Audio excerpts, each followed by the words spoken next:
So, with permission of the speaker, I'm starting recording because we have to submit to the AI. Yeah, sir. So nice of you. Okay. Thank you, sir. Okay. So, can I start, sir? Yes, sir. Kindly, sir. Okay. So, very good afternoon to everyone. First of all, I would like to thank sir for inviting me and giving me chance to speak on the utilization of waste rubber tires in geotechnical engineering. So now the rubber reinforced clay. Today I basically talked about the rubber reinforced clay and waste rubber tires in sand, in its properties and application. So now in this presentation, I will cover the content. First of all, the introduction to the ELT, that stands for the end of life tires. Then the soil stabilization. What is the mechanism of the soil stabilization? And then after that, after I'll talk about the rubber reinforced soil clay, then followed by the impact of the waste rubber tires on sand. And another experimental work regarding the pressure settlement behavior of the footing rested on waste rubber tire strips reinforced sand. And after that, I'll discuss the application and future research gap that could be carried out in an upcoming future for in this particular area. So now, first of all, the end of life tires, which is a tire which could not be reused again for the public transportation even after retreading and regrooving. That will be called as the end of life tires. So there's some international organizations which deals with the statistics, or you can say the information regarding the end of life tires. First of all, the International Rubber Studies Group. So and then the other one is the Rubber Manufacturing Association. Then the Japan Automobile Tire Manufacturing Association, European Tire and Rubber Manufacturing Association. So according to the International Rubber Study Group, in the year 2015. 18.86 million tires of ALTs been generated. Okay, so in US, 219 million tires of waste rubber tires is generated in 2018, and out of it, 87.9% is being reused. So even in a developed country like US, they are not completely able to utilize this hazardous waste. So as you can see, 87.9 still more than 13% is remain unattended, which is a big ratio. So one could easily imagine what could be the situation in developing country like us or like in China. Okay, so similarly, other organization is the Japan Automobile Tire. First of all, according to them, 151.82 million rubber tires is been generated. Similarly, Europe Tire Rubber Manufacturing Association, some statistics are given by them also. So now,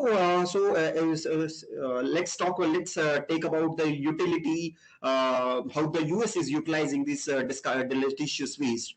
So tire drive fuels is been they are using it as a tire drive fuel, grounded rubber. Then in a civil engineering application, if you talked about, it is only 7%. Okay, so majority of it. Let me take the highlighter so the things could be easily yeah. So one could easily imagine only 7% is being used for the civil engineering applications. So further, some miscellaneous work is also there. That is the reclamation projects and the others, and electric arc furnaces there. So now let's talk about what is the situation in India right now. So since to the best of my knowledge, I had not able to find out any authentic resource, but there are some information regarding this, how much is being generated and how we are utilizing it. So since there is no information available on the authentic source, but as you can see, production volume of tire in India in the financial year 2019 between 15 and 19, you can see a gradual increase in the number of tires in million units. So you can see within a span of 5 years, it has been increased by 15 million units. Similarly, so according to the Indian Rubber Manufacturing Research Association, India ranks third largest producer of the natural rubber and fourth largest manufacturer of the rubber tire wood in the world. So as you can see, every day India discarded 275,000 units of tire current. Okay, so you see, it is a big number, which has been which we are not dealing so effectively right now. So it has been estimated that 3 lakh tons of waste rubber tire are imported. So right now, government, according to the latest amendment in the rule of hazardous waste and other, so government has stopped the importing of the waste of tire from the other countries. Okay, keeping the situation in the entire status in review, government has taken this step. So it is estimated that India produced 6,50,000 tires and discarded 2,75,000 every day. This is the very huge statistics regarding the how much we are generating waste rubber tires and how much we are producing. So now the common methods of disposal of the waste rubber tire. All, yeah. First of all, we have it has been generally been disposed as a landfilling, then followed by burning, then stockpiling. These are the three conventional methods which has been adopted across the globe regarding the disposal of the waste rubber tires. Although these three methods has their own, you can say, disadvantages. These three methods are very harmful to the environment, first of all, and harmful to the human being as well. So as you can see, if the landfilling is there, which has been generally commonly been adopted, so as you can see, a landfilling is there. So because of the trap of the methane gas, there is a bulbing effect, which leads to the heaving of the ground. So it is so other one is the burning, which is the most common one. So because of the burning, there is a generation of the huge amount of sulfur gas, nitrogen, carbon content. So it is so now other is the stockpiling. Stockpiling leads to a potential place for the rats, snakes, and mosquitoes to breed. So now, according to the Section 26 of Indian Green Tribunal Act 2010, so burning of the waste rubber tire in a public place is a crime. Okay, so a penalty of 10 crores or extended up to 25 crores may be imposed, and a 3-year imprisonment is there according to the National Green Tribunal Act. Because we are burning a rubber tire, we are deteriorating our environment. So keeping that in view, National Green Tribunal Act, it is imposing the penalties and fines, imprisonment in case of the burning of the tires. So now a famous case study. Let's talk about a case study. What happened when the tire burns? So if it is not dead seriously, so you can see a huge amount of if it is been burned. So you can see hydrocarbon, carbon monoxide, sulfide, NO2, and HCl. All harmful gases and liquids are being generated with the burning of the tires. So a famous case study in the case you can see Virginia. Where illegal stockpile burned for nearly 9 months and polluted all the surrounding environment and the water bodies. Similarly, other case studies from just a minute, from Colorado, where you can see the embankment of 4 lakhs to 5 lakhs tires catch fire, and it keeps on burning for a longer version of the time. So when so the commonly adopted method of the burning, it's not only impacting our environment but also causing the irritation in the skin, eyes, and other respiratory effect, and the central nervous system dysfunction and other cancerous effect. Yeah. So now, so current issue of the waste rubber tire is dealt under. Yeah. Is there any network issue? No, sir. Okay. No, sir. So currently this issue is dealt by following government bodies. First of all, the Environment Protection Rule 1986. I'm talking about the India right now. So hazardous and the other waste, which is in Rule 2016. So which is rule initially the waste rubber tire is not considered as hazardous before 2016. Keeping this issue in view, so government has amended and considered the waste rubber tires as a hazardous waste category. So now, according to this rule, I have only gone through the rough draft. According to that, the government has imposed the entire responsibility, or you can say, to manage the discarded rubber tires to the rubber industries. Okay, so in near future you can find when you're going to buy what I have studied a little bit. According to that, whenever you going to buy a new tire, so you have to deposit your own tire to the that particular dealer. Okay, so that particular dealer will going to supply the discarded tire to the company again. So this kind of mechanism they are thinking of right now.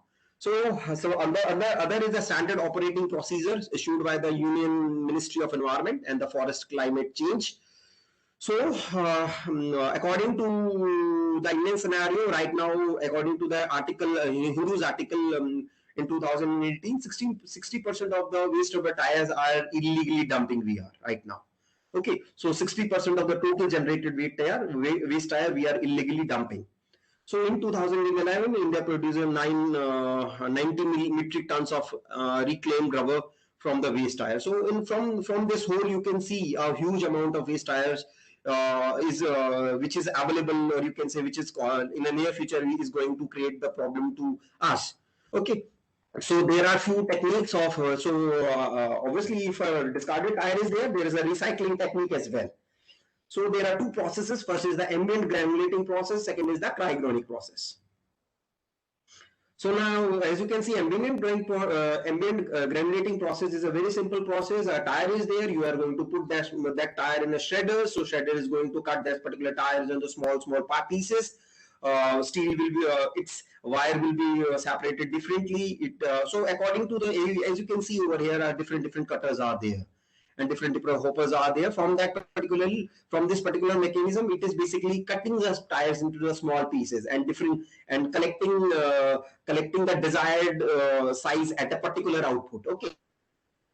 From the ambient granulating process, we are obtaining the spongy surface area. So you can spongy surface material of granulate of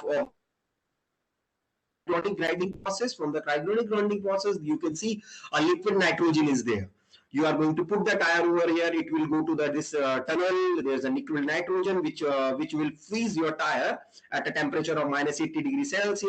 After that, you will drop out. You will apply some compaction, or you can say dropping the hammer over it. So because of the impact of the hammer, your tire will get this.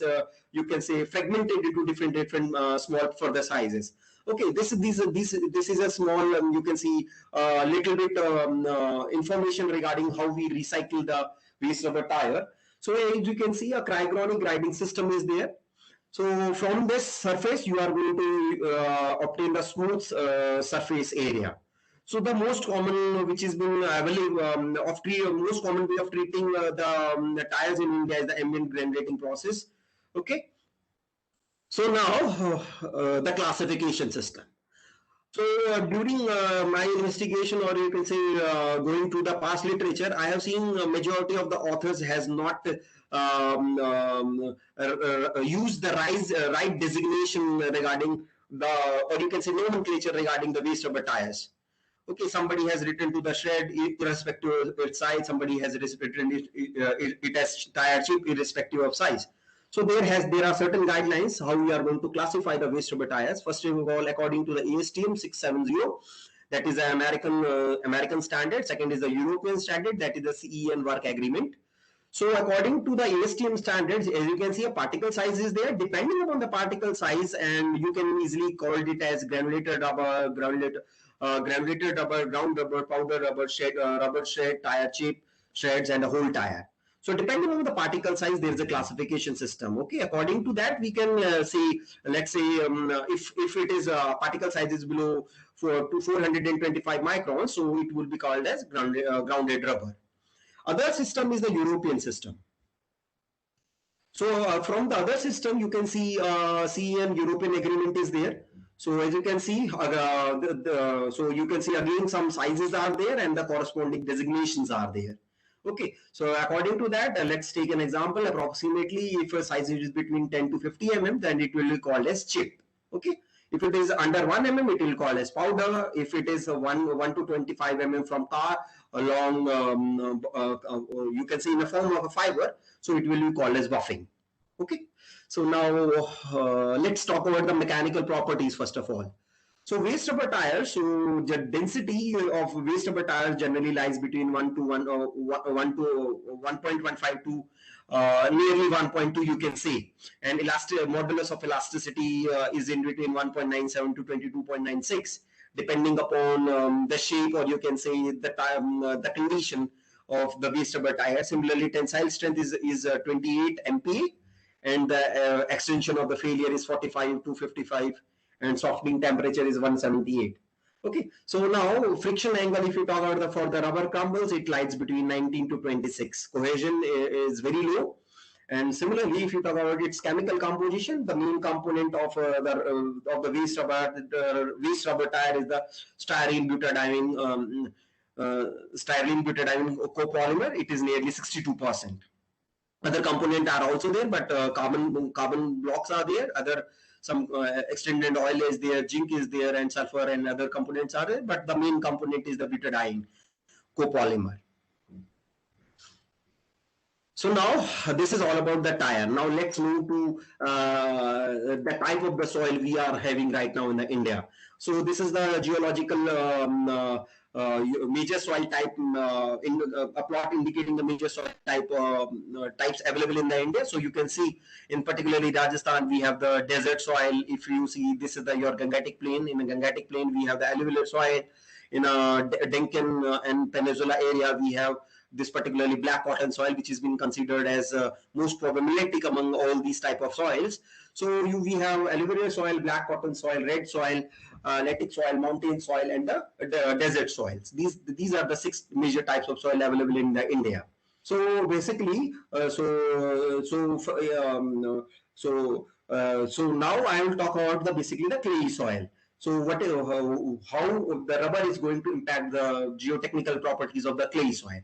So it has been available in this area particularly. Okay. So in some part of the Rajasthan, it is also available. So I think if I'm not wrong, it is near about Kota or this entire is MP and Maharashtra area where your black cotton soil is available. Yes, sir. Yes, sir. Near Kota, at many pockets, this black cotton soil Yes. is there. So Sir, I may just share that sir, we have participants from 31 states across India, and right now around 160 participants are mm, coming and joining in between, and uh, uh, uh, say just from maybe 13% participants from 4 states. So participants from Karnataka as well as Rajasthan, 26 participants, and of course from Himachal Pradesh also we have 2 participants. Kindly carry on, sir. yes, sir. Thank you, sir. You have put a lot of effort. I have seen that. because of the lot of effort, people will join. It is a very seeing the topic. It is a very interesting topic. Obviously, sustainable engineering and the utilization of the waste is a very important topic. Keeping the present scenario. These are the various types of soil we are available in the India. So right now, if you talked about obviously if these soils have their own problems. So if a soft soil is there, it has a low strength, high compressibility, large creep, and low permeability. If you talk about silty, so you can see there is some problem associated with each and every type of soil. Okay, especially with expensive soil, if you talked about, it has a large volume change problem. And the loose soil is there, if loose sand is there, so we have low strength, high compressibility, high liquefaction potential, high permeability, and high erosion. Similarly, if you talked about the fill, uncontrolled fill is there, so it has low strength, high compressibility, non-uniformability. So every soil, every fill, you can see every type of soil has a little bit problem associated with it. So now these are the few glimpses of the problem associated with these kind of soil. So as you can see, a conventional, very common example of leaning tower of Pisa, which is rested on expensive soil. It is subjected to a differential settlement and a heaving of the ground because of the expensive soil. Similarly, you can see because of the high swelling and shrinkage, you can see the broad cracks and failure of the road surfaces, failure of the embankments, inclines. You can see entire slope is been slided. Okay, so these are the common failures occurs in a soil mass. So you can see wet and dry, how it is impacting the geotechnical property of the soil. So liquefaction is there and failures of embankment are there. So these are all the problems associated with the different types of soil. So now so if the problem is there, there has to be some solution. The only solution to deal with such kind of soils is to improve, provide the ground improvement. So with the improving the ground, we are increasing the shear strength, its stiffness, and its permeability. Okay, so when we need for the engineering ground, when we need the ground improvement, especially when the mechanical properties are not adequate, when the soil, your soil mass is not providing your that desired properties which you want in terms of in terms of its coefficients of consolidation, or you can say swelling behavior or compaction behavior. If it is not matching your desire, not matching your requirement, then you are going to alter its property. Okay, so the swelling and shrinking is there, collapsible is soil is there. So all these, if you are facing all these problems, you have to go for the alteration of the soil properties. So now, so before going to adopt which type of ground improvement technique you are going to adopt, first of all you have to understand your ground. It is not that if some technique is suitable for one type of soil, it will be suitable to the other type of soil. It is not like that. So first of all, you have to understand what type of soil is there, and second, you have to find out its solution of improvement. Okay, so factor to be considered for the ground improvement: what type of structures to be there, nature of the load is there, coastal area hai ya nahi hai, with what in what zone it is lying, and what is the seasonal behavior, temperature, freezing, throwing, average rainfall. Every factor you have to consider before selecting the ground improvement technique. So these are the common methods: ground reinforcement, ground improvement, and ground treatment. So I am talking about, in this particular lecture, I am talking about the ground treatment, or more specifically, I'll talk about the soil cement reinforced with the rubber. Okay. So now let's move to the ground. In a ground improvement, what we are going to do? We are going to increase the density by removing the air voids and pour water. And similarly, in ground reinforcement, we are enhancing the property by introducing some fiber, or you can say some reinforcement material in it, so that its property get altered. So now ground treatment, this is basically changing the property with adding some chemical into it, like fly ash, slag, cement, etc., etc., etc. So by adding all these, the property of the soil get altered. Okay, these are all the additives. Okay.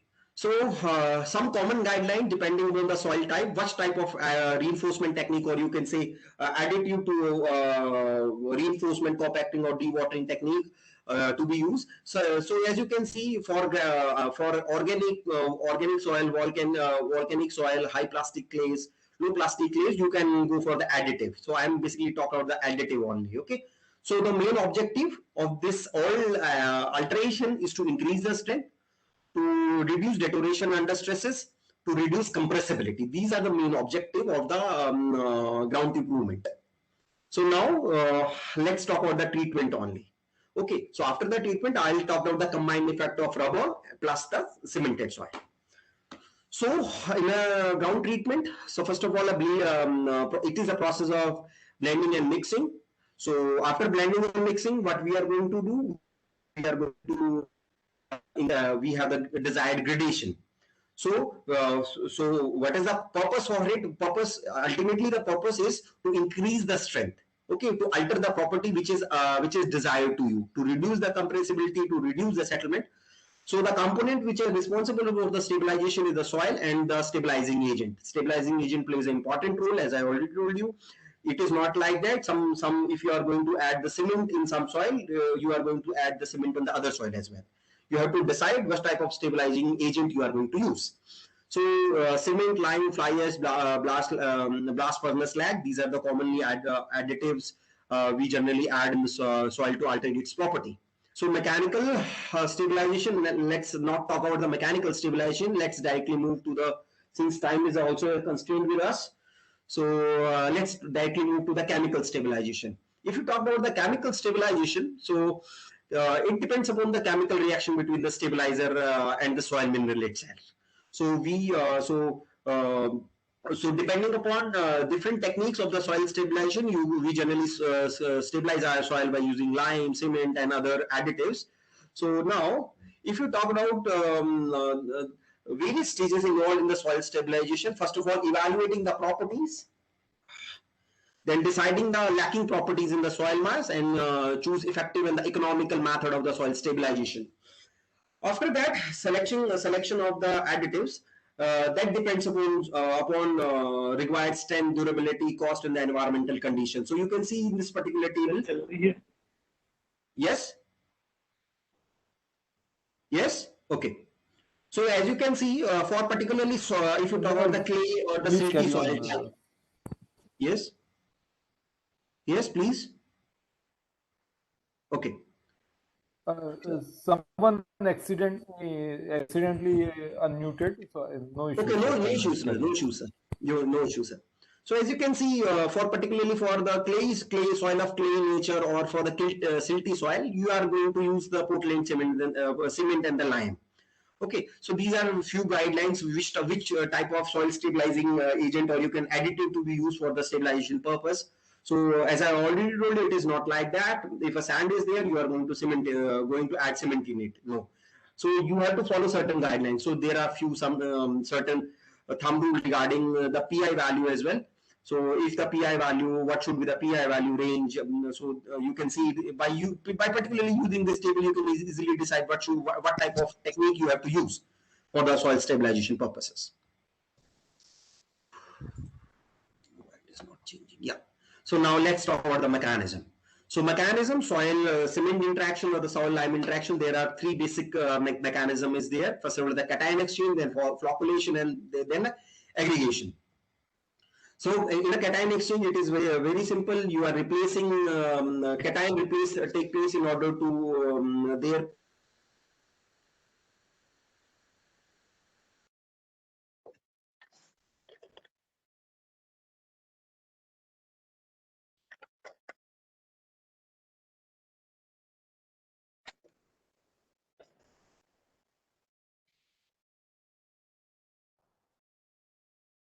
Not getting voice. Yes. Now it is okay, sir. In between, some voice was gone, sir. your soil. Now that is the flocculation. So as you can see, when new additives is being added, your entire structure of the clay particles is in flocculated stage. When some additives are added in it, so it is going to alter the its structure. So it's treated clay with calcium and the magnesium atom. You can see replacing of the sodium and the hydrogen atom, producing a soil with very favorable characteristics. Okay, so again, the third mechanism is the pozzolanic reaction, which generally deals with the production of the CHS gel within the soil mass with the addition of the cement and the lime, which is going to alter the property and increase the strength of the soil mass. So as you can see, pozzolanic reaction using lime and cement. So you can see a presence of the CHS gel and COH around production of the cementitious mineral around the clay particle, which is when lime or cement is been added. So so ultimately, with the cement and additives, it is going to increase the strength and the stiffness, better volume stability, increase durability of the soil mass. So now factor which has been affecting the strength and the stiffness improvement is the amount of the cement content, water content. So cement and water content, degree of compaction, time, length of curing, and the curing conditions. So all these parameters are going to affect the property of your cement stabilized soil. So this is the entire mechanism. As you can see, water and clay is there when they react. So absorb and cation exchange process is there, followed by a pozzolanic reaction which generates CHS and CAHS, CASH. So these are all the pozzolanic compound formed due to the reaction of cement, clay, and water. So which is going to produce the hardening, or you can say increasing the strength of the soil mass. So this is all about the soil stabilization. Now let's move to the combined effect of soil stabilization, cement, and rubber. So extensive literature review were carried out starting from 1997 to, so as you can see, this is a tabular form representing the literature review. So 2000 and so up to span of nearly 20 or 25 years, the literature review has been carried out. So depending upon the literature review, so initially it was decided, although I have carried out a little bit experiment with sand and tires as well. That study I shown later on.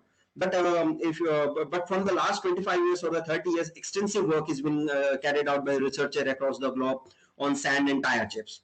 But if you compare as compared to that of clay soil reinforced with the tire chip or tire crumbles or the rubber fibers, keeping that in a view, I have selected this particular topic, clay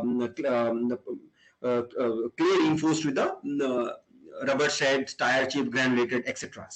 Okay, so majority of the past studies are confined to the compaction of the sea strength of the fine grained soil, rubber crumble mixture. So this is the little gap. So very limited. Although studies are carried out, but it is not quite sufficient to give a final statement. What is the behavior of this particular mix? So tensile strength was not studied. California bearing ratio, consolidation, swelling, durability studies were not carried out. Okay, so these are all the so objective of this my particular study is the characteristics of the clay soil mixed with cement and the rubber crumbles and the fibers, and then followed by the evaluation of compressive strength, tensile strength, California bearing ratio, swelling, durability, and the microstructural study. So to understand what is actually going on in cement and the rubber crumble and the fibers. Okay. So if you talk now methodology, if you talk about the methodology, so this is the methodology I have adopted. So first of all, I see the properties, what is the rubber crumble characteristics are there, soil and cement characteristics are there. Then the proportioning, after that I have carried the compaction test to prepare to calculate the OMs and MDD. So after that I have carried out unconfined, split, California bearing ratio, one dimension consolidation, swelling pressure, durability, SEM analysis. Then after that I have compared my obtained result with the various IS Indian standard clauses and followed by the applications. Yeah. So now the soil I have used soil layer Kanota which have you can say soil of intermediate plasticity is there. Okay, so the specific gravity is to nearly 2.7. So this is the so it has a fairly good amount of clay and silt. Okay, so plastic liquid limit and plastic limit is in between 34.2 and 24.8. So this is all the physical properties of the clay of the soil that I have used. So this is the particle size. So as you can see in the XRD analysis, majority of the contents is allied in it. So from the SEM analysis, you can see there's an agglomeration of the particles in this particular figure. Okay, in this particular soil. So as you can so now rubber crumbles. So rubber crumbles, I have used the rubber crumble provided by SJ Granulates Mumbai. So it is produced by the MN process.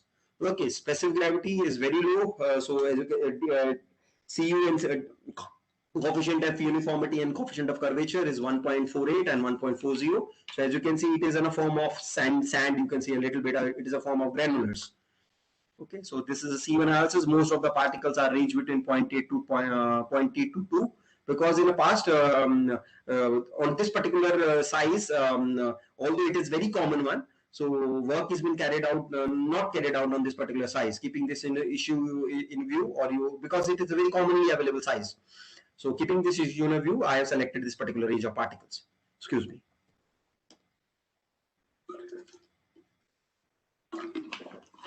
Now the rubber tire properties. So as you can see, this is the XRD analysis. So it has hydrocarbon content is more and carbon black content is more as compared to the remaining content. So this is a SEM analysis indicating it is a somehow like a granular, irregular shape, angular shape. Okay. So this is the angular shape particles. So now rubber fiber, specific gravity is 1.13. Modulus of elasticity is nearly 2, 1.775 MPa, and tensile strength is 22.8 MPa. So it is offering a very good tensile strength. So this particular rubber fiber I have obtained from Transport Nagar, Jaipur, from a local retrader. So so average width is between 2 to 3 mm and length is 15 mm. Now the carbon content. So the carbon content, or you can say chemical composition of granular and that rubber tires are identical. So it has very good content of carbon, followed by the oxygen and the other elements. So now if you go to the microstructure of the rubber fiber, you can see a cavities, and cavities are there, and micro cracks are there, or you can say flakes are present on the surface of the this rubber fiber. Okay. It is so if you compare this fiber with the ordinary fiber, so you can see in ordinary fiber you will find no such kind of cavity or micro cracks. You will find some unevenness or some smooth texture of on the fiber, depending on the type of fiber. So, but in particularly in case of rubber fiber, there are presence of some micro cracks or cavities in the rubber fiber, which is going to impart the property of your soil mass. So now, specific, I have used OPC grade 43 Binani cement. So these are the chemical characteristics. You can see chemical composition and some physical properties. These properties are provided to me by the manufacturer itself. Okay, so now the main component, how we will proceed now. So first of all, we have to decide what should be the rubber content or the fiber content to be incorporated, and what should be the cement content to be incorporated. So for depending on the past literature, so majority initially it was decided to incorporate rubber fiber up to let's say 20%, 25%, but that is the particularly not possible with the dry mixes. So in the literature, if you go through, you will find authors have used 30%, 35%, and higher content with the clay soil. But for that, you have to go for the you have to make everything in a slurry form, and wait for and put in the mold and wait for the entire slurry to settle down. But if you talk about the dry mixes, particularly at the OMC and MDD, it is not practically viable to incorporate rubber fiber more than 10%.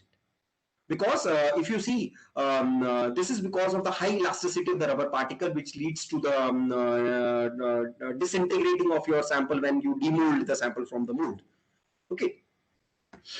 So initially it was decided to add rubber content up to 15% at a stage of 2.5, and cement content up 3 and 6% I have used.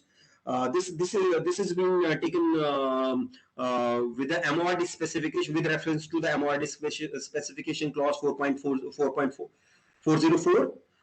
If the PI value is less than 15, the range of the cement content should be 3 to 8%.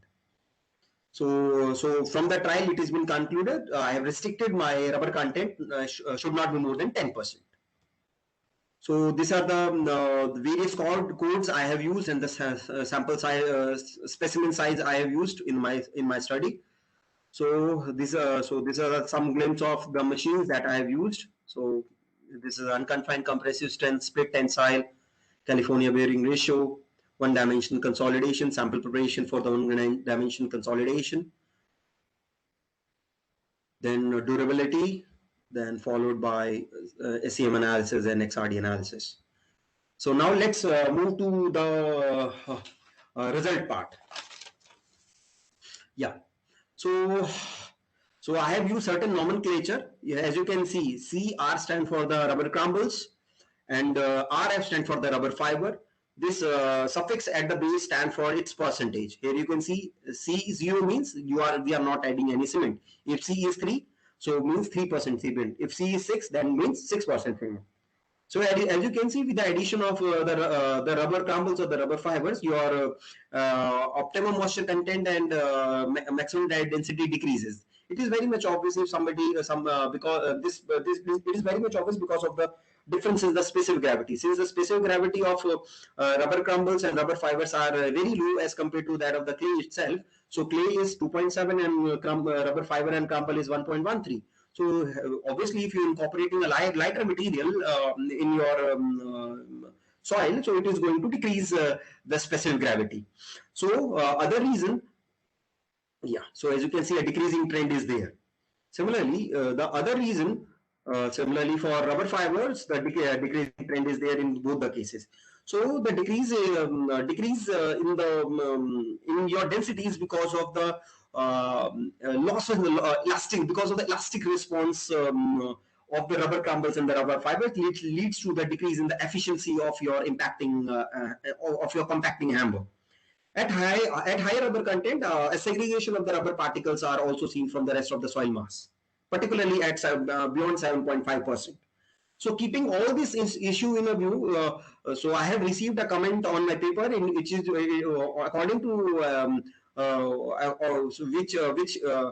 you can say which increase my knowledge. So according to that, the reviewer has asked what type of compactive energy to be. Yeah, please. Yeah, what type of compactive energy to be used? Since it is elastic in nature, so if you are going to use the dynamic energy on it, dynamic compaction on it, it is going to reduce. There will be loss of efficiency will be there. Okay, so keeping this all in a issue, the static load should be applied for the compaction rather than going for the dynamic load or for the dropping of the hammer load. So although field test should be carried out to further field test should be carried out to justify such kind of observation as well. So obviously the low water absorption capacity of the rubber particle decreases the optimum moisture content of the clay of the mix. So the optimum water absorption content of rubber particles are nearly between less than 2%. So since we are incorporating up to 10% rubber fiber or rubber crumbles, so it is going to decrease your compaction parameters. So now let's talk about the result with the additives of the cement. With the addition of the cement, because of the you can say agglomeration and flocculation processes, there will be the decrease in the density and increase in the optimum moisture content. Why it is decreasing? Because with the addition of the cement, there will be formation of the flocks. In the flocks, there is a formation of cavity. If a cavity is there, so it is going to decrease the density. Similarly, for filling that particular cavity, you require extra water.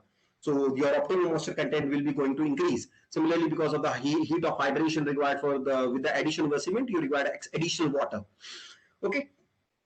So although with the cemented soil, we have the similar type of pattern as that of the uncemented soil. So these all the plots are with the cement itself, with rubber crumbles added with cement. Okay. So as you can see, with the addition of rubber crumbles and rubber fibers in cemented soil, there's a continuous decrease in the maximum dry density and the optimum moisture content. So let's compare our compaction result with some MORD specification. So this RG stands for the rubber granulates, RF stands for the rubber fibers. So you can see 0% cement, 3% cement, and 6% cement. So you can see according to our MORD specification, gamma D maximum recommended for the embankment height less than 3 meters. It should be nearly 16. Similarly, recommended value for height less than 3 meters, it is nearly 15.4. Okay, so you can see a fairly good this particular range. If you talk about rubber content above 5%, in both the rubber fiber and rubber grounders, our values are satisfying our codal provision.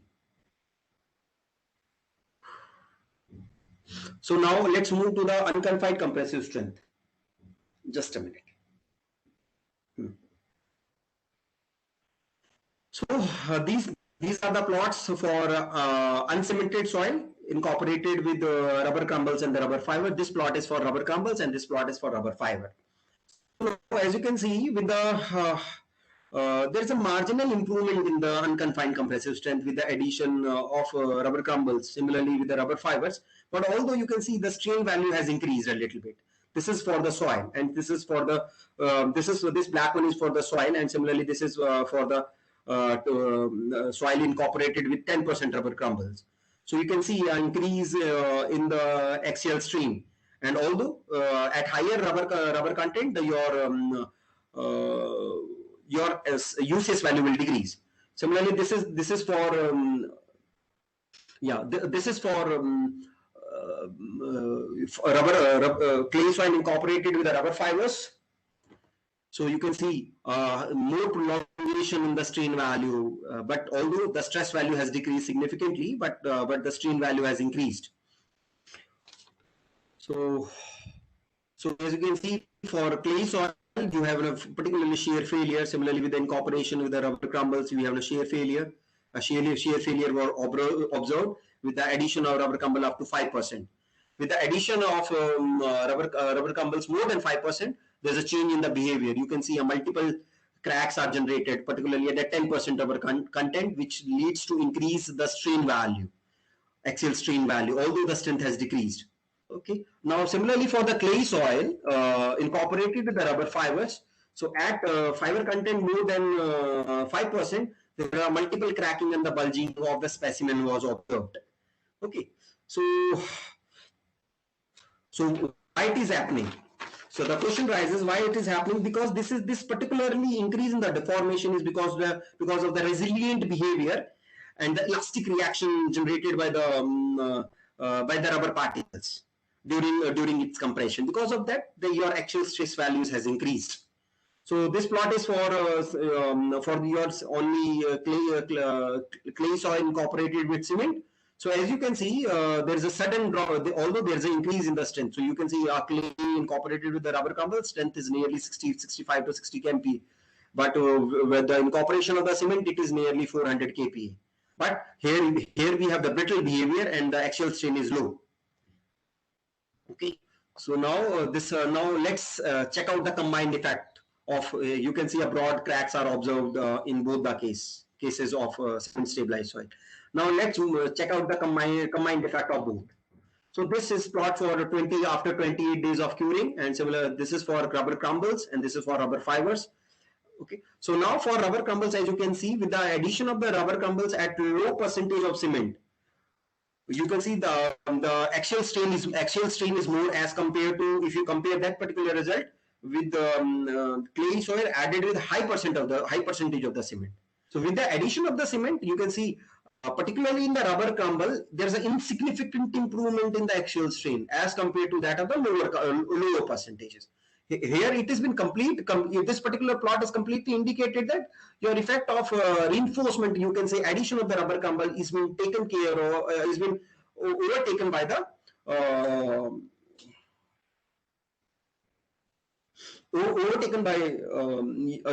your cementation effect.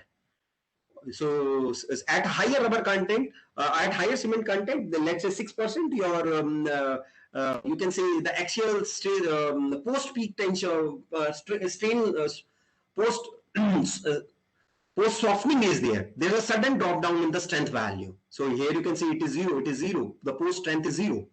But here you can see you have a little bit strength after attaining the maximum value. So this strain similarly, if you talked about so as you can see, this at a lower cement content, you have multiple failures and the bulging of the specimen is there. Because of that, we have an increase in the axial strain value. Now let's move to the behavior of this composite at so that I'm talking about. At the higher cement content, we have the casotropic failure, and the entire your cement is taken you can say if addition of rubber tumbles at higher cement content, there is no significant improvement in the post behavior after attaining the maximum load.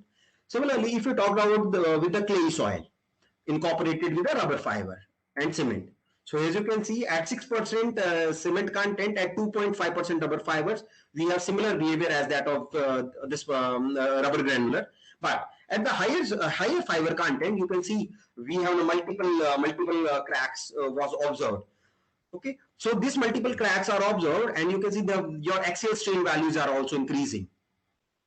Okay, so this multiple cracks, the reduction in the rate of loss of strength was observed, which is clear indication. As you can see, we have a sudden loss of the strength, but here we have you can see gradual loss, or it is often a strain softening behavior in this particular range. So since it's a strain hardening behavior in this particular range, so because of the strain hardening behavior, we can see the rate of loss of the strength will decrease with the inclusion of the rubber fiber as compared to that of the rubber crumbles. So so now if you compare both the unconfined composite strength value, so this is this particular plot. So as you can see, your rubber fiber are performing better as compared to that of the rubber crumbles in terms of the strength, and similarly in terms of the rate of the loss of the rate of loss of strength.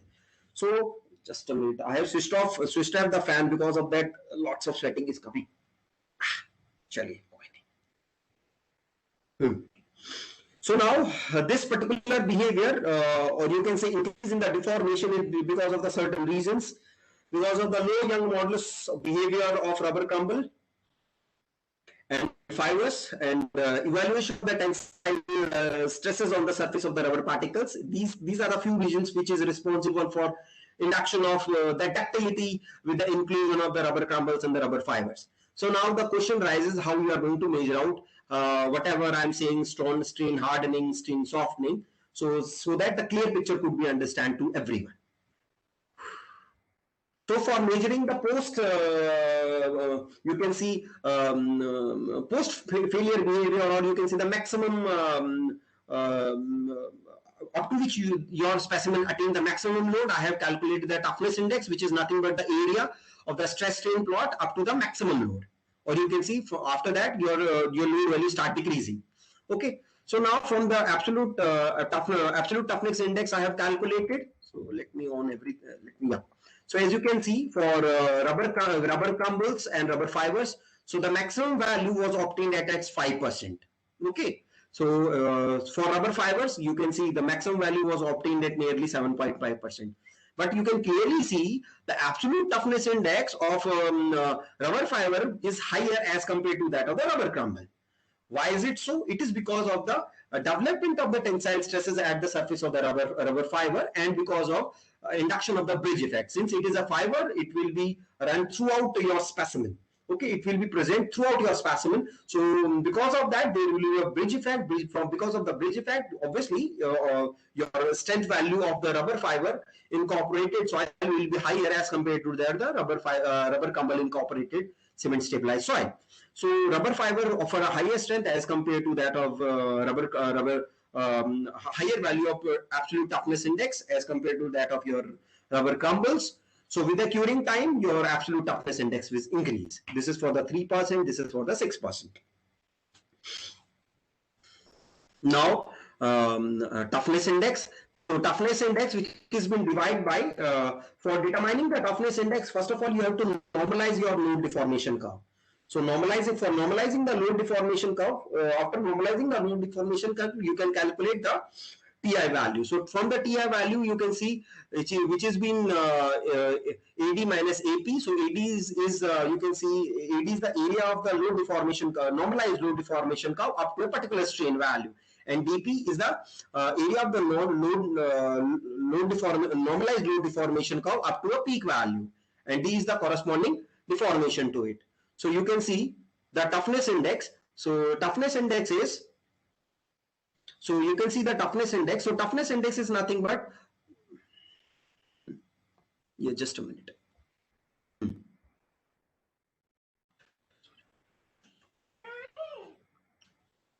Yeah. Excuse me, just a minute. Please. Yeah. So as you can see the toughness index. So yeah. Now for particularly for the rubber granulates, so toughness, if you see the toughness index value, which has been clear indication of the ductile behavior of your composite. So if the value is 0, your composite is brittle. When the value is 1, your composite is ductile in nature. So now if you talk about the rubber granulates, so for the rubber granulates, excuse me, sir, please go. So sorry for the interruption. So for rubber granulates, you can see at a lower cement content, it is offering a good ductility, as I have shown you in the plots. But at a higher cement content, it is offering a very low ductility. You can see the values are below 0.5. Similarly, similarly at a higher rubber content, if you goes on increasing the rubber content, your ductility, your toughness index decrease further. Similarly, if you talk about for the rubber fibers, so rubber fiber maximum toughness index was found at nearly 7.5%. So so rubber fiber offers a higher toughness index as compared to that of the rubber crumbles. So if you compare these values, so it is more, as I already told you, it is less. Why is it so? Because of these values, you can easily comment.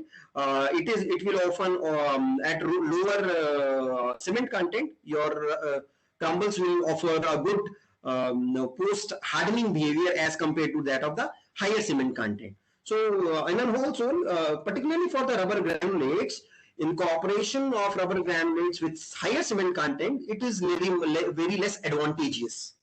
Whereas if you talk about with a fiber, so fiber there's a constant increase with the cement content and the rubber fiber content. So maximum values was found at nearly 7.5%.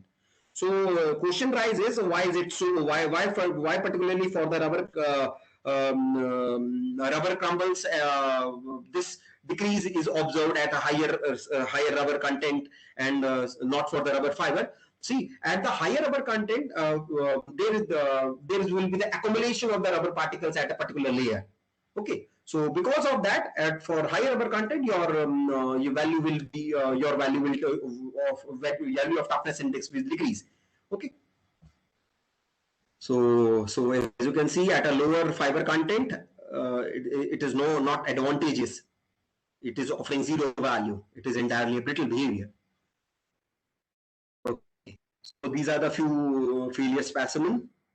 As you can see, with the clearly you can see how the behavior is changing from shear to the multiple cracking, from the vertical cracks to the multiple cracks with the conclusion. Now, so as I already told you, at a higher rubber content, what we are going to, what I have observed, there is an accumulation of the rubber particles. Because of that, it is offering a strain softening behavior, particularly at the higher rubber content. So, whereas there is a bridge effect is seen in case of the rubber fibers. So, you can see a bridge effect is there.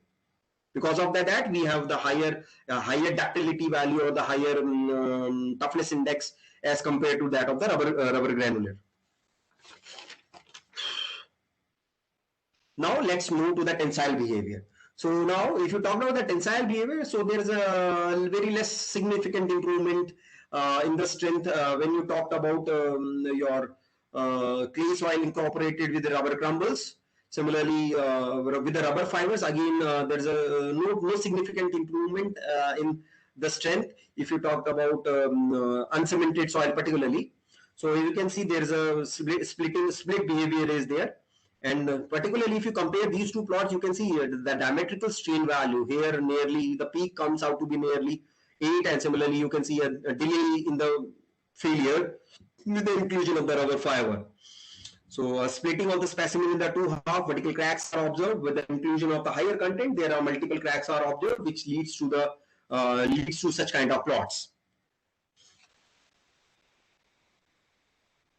Now, if you talked about so you can see a confinement effect are induced by the rubber fibers, which going to improve the property of your clay incorporated with the rubber fibers. So these are few plots of your vertical failure. So now let's move to the effect of cement on clay soil incorporated with the rubber crumbles and the rubber fiber. This plot is for rubber crumbles and this is for rubber fiber.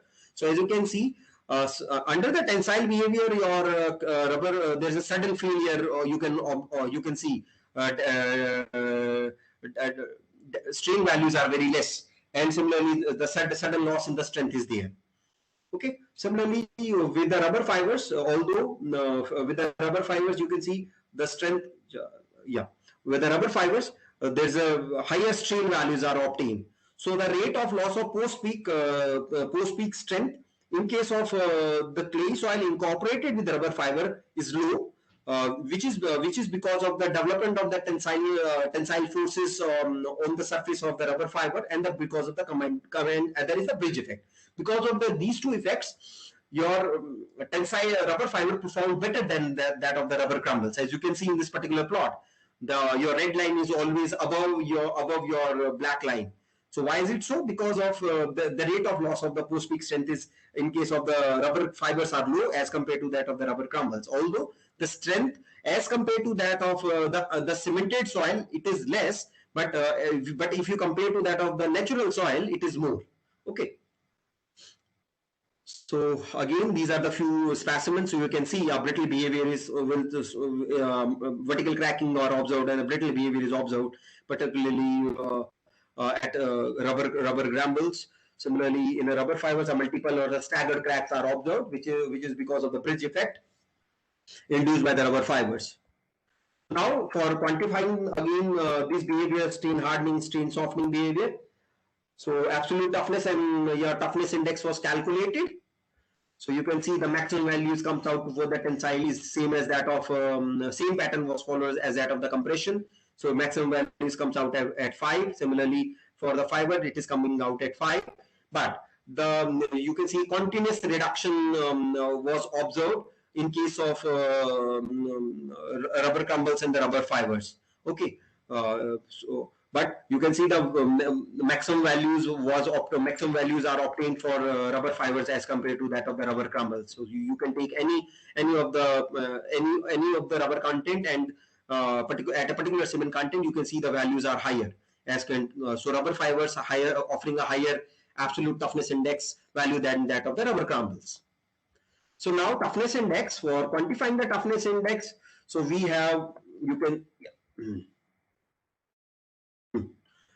so you can see the maximum value is around 5, but so under the tensile load, your toughness index at 3% is more as compared to that of 6%. So TI value for these particular mixes is 0 at 2.5%, which is a clear indication your rubber crumbles are not going to incorporate in your strain hardening at a higher cement content, particularly. But if you talk about the rubber fibers, so rubber fibers, the maximum values are obtained at 7.5, and you can see a clear increase in the values of the toughness index, which is a clear reflection of the induction of the ductility, or the generation of the induction of the ductility in your mix. So which is itself is advantageous. So here you can see the ineffectiveness at the lower fiber content.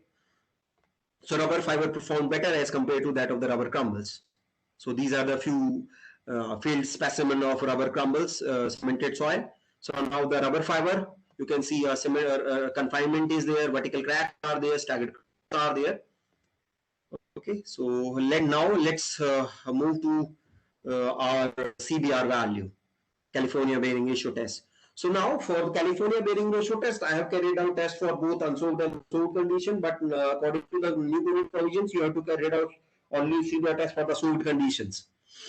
So now you can see the maximum values are for the unsoaked condition for 0% cement content was obtained at nearly 5% of rubber crumbles. So maximum improvement was seen at 5%. Similarly, a continuous decrease was observed for the uncemmented mix incorporated with rubber crumbles. Similar behavior was obtained for rubber fiber as well. It is almost same. You can see the soaked CBR value is almost same for rubber fibers. Now, if you compare the it is decreasing over here. You can see. So now, if you compare the unsoaked value for rubber crumbles incorporated with cement, the unsoaked value is almost same, but the soaked value is decreasing. Why it is decreasing? It is decreasing because as you goes on increasing the rubber content, the contact point will increase. With the increasing and because of the high resilience, or you can say it's spongy-like behavior, or its high compressibility, it is going to decrease the your resistance against the applied load. Because of all these, your with the increasing of the rubber content, your CBR value for the cemented clay soil will decrease. Okay, so now if you talked about, you can see a clear decrease in your CBR value as you goes on increasing your rubber content. Now, same findings was seen for rubber fiber as well. So, in a rubber fiber for uncemented soil, maximum values was seen at 2.5%. So, similarly, at continuous decrease was seen for the soaked condition. So, this is for 3% cement content. The unsoaked values are almost same. For the soaked condition, your values start decreasing. Similarly, for at 6%, it is for unsoaked condition, it is same. For soaked condition, your values are start decreasing. Okay. So now let's summarize this California bearing ratio test, what is actually going on. So this is a comparison of your obtained value with in the various codal provisions. So according to the recommendation of the CBR value for sub-base MORD 2014, it is 20. So you can see if at 6% cement content, all the values of rubber crumbles and rubber fibers are satisfying. For 3%, a few values are satisfying, few are not.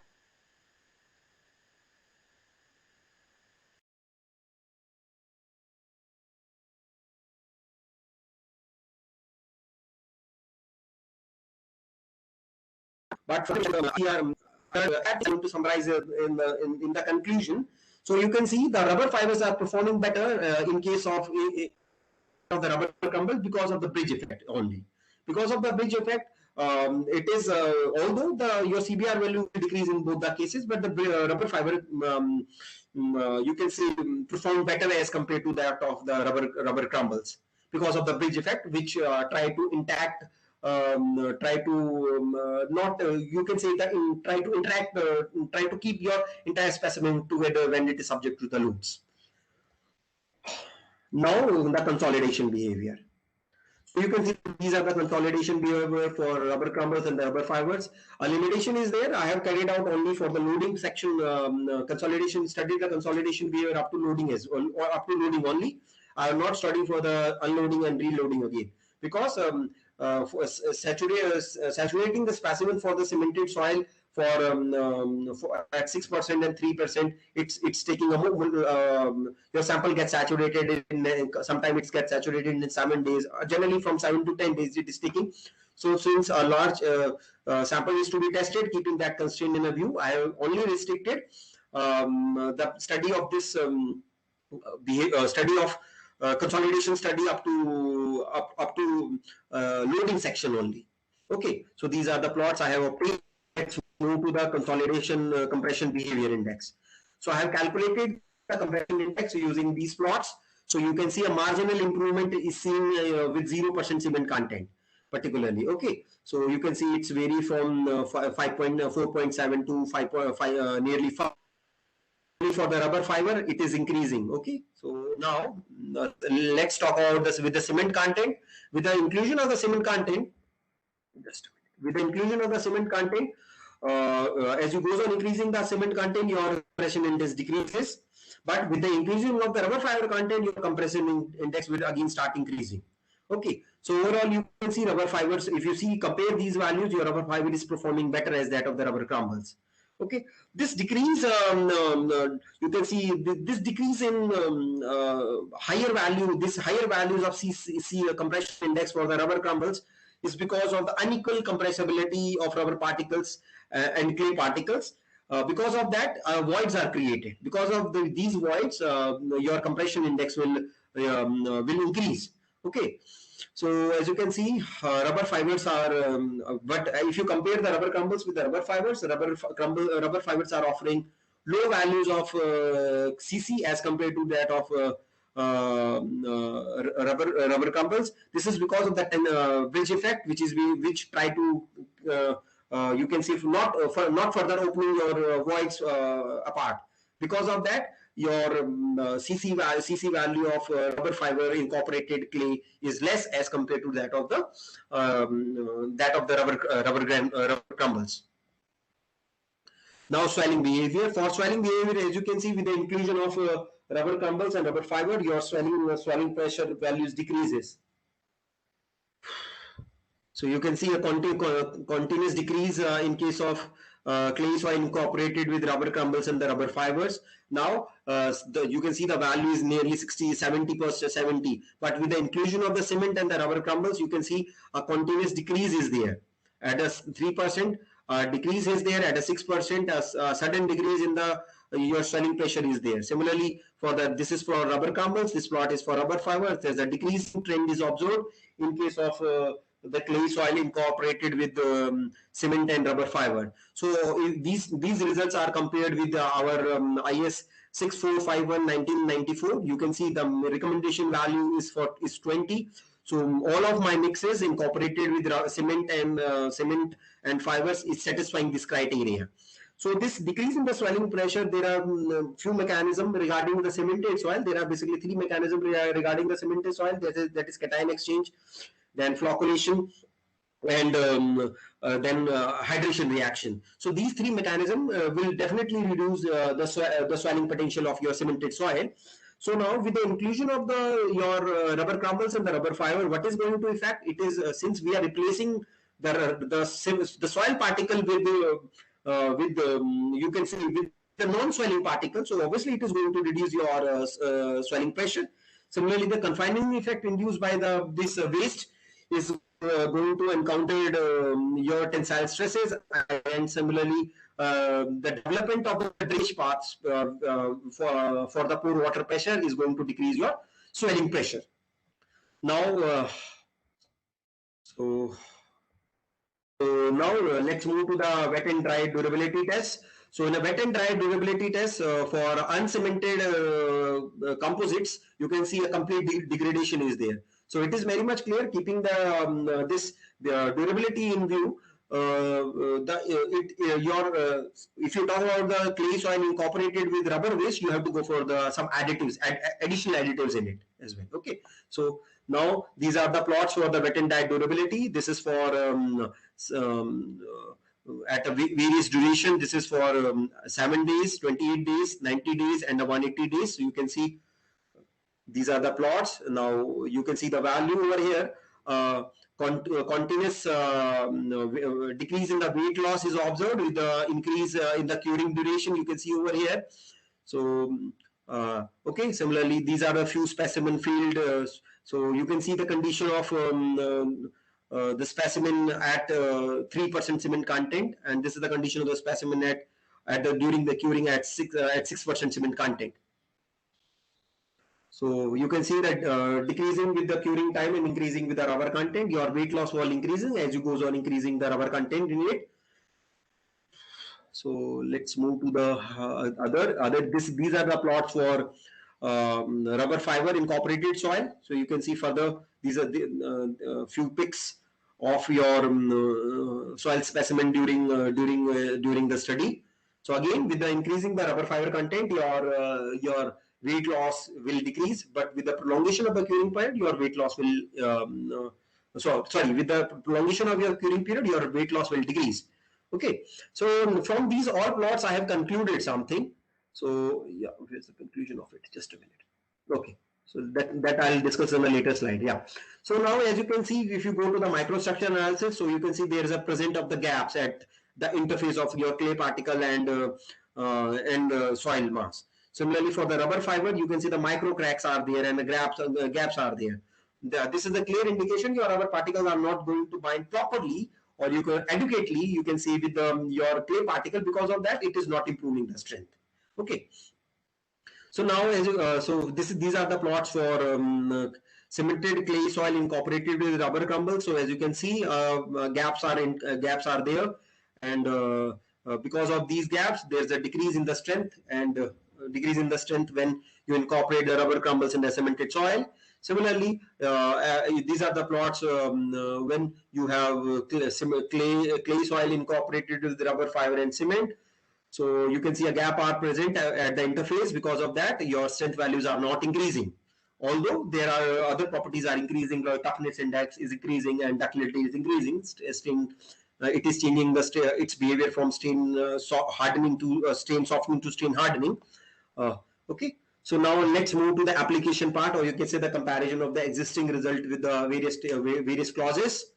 So first of all, these results are I have taken for MORD 2014, which is a rural road development booklet we generally refer. According to that, I have compared my results. So all the combination for the soil, cement and rubber fibers are satisfying for amendment of height 3 meters, not subject to the excessive flooding. So for when it is subjected to excessive flooding, the value should not be less than 15.2. So as you can see, some of the mixes are not as satisfying. So you can see at the rubber fiber of 7.5% or 10% is not satisfying this value. Similarly, at 3% cement content, these values are not for 5% rubber crumbles and 10% rubber crumbles, it is not satisfying. So you can see from this entire compaction, you can conclude rubber content in the mix should not be more than 5%. If you talk about the rubber fiber or the rubber crumbles, it should not be more than the 5% when you talk about the embedment particularly.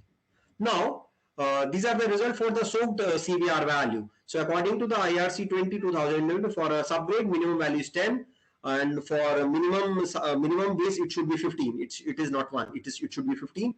For sub-base, according to MORD, it is 20. Depending upon the condition, these values are differ. Okay, so you can see all the values are being satisfied. Some of the mixes are not as satisfying. You can see all the mixes are satisfying these criteria. Some of the mixes are not satisfying these criteria. So now for swelling, IS 2451 1994. So only 5%, 7.5%, 10% is satisfying. At a higher cement, at a higher fiber content, at a higher cement content with rubber fiber content, it is 2.5%, 7.5%, and 10%. It is satisfying the values. Okay. So for durability particularly, so according, there are two provisions that could be referred for the durability. Now, first of all, the IRCSP 86 2010.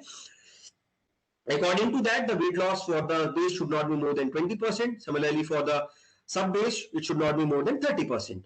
So as you can see, for the durability only, the rubber fiber up to 7.5% and rubber crumbles up to 2.5% with cement content up to 6%. 6% are satisfying the values. Whereas for 20%, very less mixes are satisfying the values. So according to the Portland Cement Association, the results are very, the values are extremely low. For the clay soil, cohesive clay soil, it should not be more than 7%. So none of my mix is satisfying this criteria. So further study should be carried out to satisfying this criteria as well. Okay.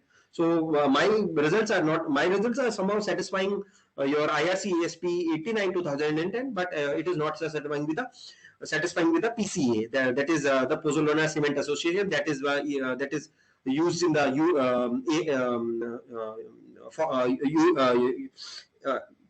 American countries. So my results are not satisfying that. Okay. So let's move about its application cost. So you can see there's a costly difference between if you use the polypropylene fiber, steel fiber, polyester fiber. So if you could do the cost analysis, the nearly cost for the rubber crumbles are 16 rupees per kgs and rubber fiber is 10. So I have taken this is the sum of cost analysis I have carried out. So you can see the clear difference between the cost of if an amendment is been stabilized of size 10 into 10 meter and 1 meter depth is been stabilized with rubber crumbles and the rubber fibers. So I have for that I have taken the tentative market rate of as per year 2016. So I have compared my result with the Fatai and Tang. So now let's move to the conclusion. So we have to discuss two more results as well. So now, so with the addition of the rubber crumbles, your density will decrease and your optimum moisture content will increase. So with the with increase, if you talk about the strength value, so although for clay soil incorporated with rubber crumbles and the rubber fiber, there is a marginal improvement in the strength, but you will see the increase in the ductility behavior with the inclusion of the rubber crumbles and the rubber fiber. But the rubber fibers are performing much better in terms of the toughness index or the ductility behavior as compared to that of the rubber crumbles. Okay, so now let's so now if you talk about the cemented clay soil incorporated with rubber crumbles and rubber fibers, although the strength is decreasing, no doubt the strength of compared to the cemented clay soil, your strength will decrease. But compared to the natural clay soil, your strength is higher as that of higher. With the rubber crumble, you can see I have already discussed rubber crumbles are incorporating very less in the increasing the toughness index, or you can say the ductility of your mix as compared to that of the rubber fibers. Similarly, for the tensile, the condition for under the tensile load for rubber crumbles condition, it decreases further. That your toughness index value decreases. So overall, if you see for main purpose of inclusion of rubber fibers or in a clay soil, cemented clay soil is only to improve its tactile behavior, or you can say inducing the strain hardening behavior. Okay, so rubber crumble in a cemented clay soil should not be more than 5%. From this entire study, it has been concluded your rubber crumble and rubber fiber content should be in a range between 5 to 7, keeping all the outputs in a view. Okay, your swelling will decrease, your CBR will decrease, your consolidation property, your CC value will decrease. So keeping all in view, your rubber crumble and rubber fiber content should be in a range of 5 to 7%. Depending upon the application, you have to decide the cement content. Although future in-depth research should be carried out to specify the PCA requirement because of the durability, which is a very important factor. Other tests could also be carried out, like freeze and thaw tests should be carried out, and 7-day and confined compressive strength should be carried out. So from these all tests, you can easily say in-depth study should be there, should be carried out, and further field study should also be carried out, or you can say large scale testing should be carried out before going for the full field application. Now let's move to the second study, that is the pressure settlement behavior of footing rested of the waste rubber tire strip reinforced sand. Okay. So I'll move a little bit quicker because we have a time because time is running out. Yeah. So now we have rigid boundary. So before going further, let's talk about the reinforcement mechanism of reinforced soil foundation. We have rigid boundary, membrane effect, and then the confinement effect or the lateral resistance effect. So I'm just skipping this particular portion, although I assumes that the geotechnical person knows what is the rigid boundary effect, what is the membrane effect, what is the confinement effect. Now these are the physical properties of the sand and the waste rubber tire strips I have used for studying the pressure settlement behavior. So you can see I have used sand of poorly graded sand, and I have used the waste rubber tire strips. The strips length is 3B, 4B, 5B, and width is 0.7B. Thickness is 2 mm. Cross section is rectangular. Elongation is 100%. Specific gravity is 1.1 to 1.27. And the length of reinforced tensile strength, or you can say tensile length of the reinforcement is 300 mm, 400 mm, and 500 mm. And I have calculated the tensile strength value as well, that is 37, 57, 55, and 75 kN per meter. Now, so this is the line diagram plot of my experimental setup. So you can see a tank is there, a loading jack is there, a probing ring is there, a collar is there. So I have provided the waste rubber tire strips as a reinforcement in layer 1, layer 2, and layer 3. And a strip footing I have rested of dimension 0.08 into 0.101 mm. Okay, so and a tank size of you can see 0.70 meters I have used. So this is how I have lay out my reinforcement in the sand. So you can see from the top, it is the difference is 0.48 meters, it is 0.2, it is 0.2 meters. So these how this particular spacing is being decided. This is being decided according to the literature only. So in the literature, it has been clearly mentioned the spacing what should be the spacing of the reinforcement in particularly for the pressure settlement behavior study. So this is the length of the reinforcement and the spacing of the reinforcement under the footing. Okay. So this is my experience. So before going further, I have carried out the large direct shear test for determining the angle of internal friction value. So you can see in this study I have taken 3 types of sand condition. First is loose, medium, and dense. So you can see for the unreinforced sand, with the inclusion of the reinforcement, your friction value has increased. Okay, from 35 to 40, for 46 to 41, for 37 to 43. With the inclusion of all these, your values is increasing. With the inclusion of all these, your values are increasing. Okay, so you can so this is how I have laid out my strips in my tank.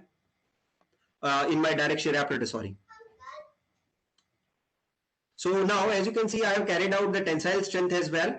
So length of reinforcement is 300 mm, 400 mm, and 500 mm. I have taken that, and the corresponding tensile strength is 37, 57, and the 70. So the detail of the plate load test. So reinforcement layer. So first of all, I have carried out test with the unreinforced layer.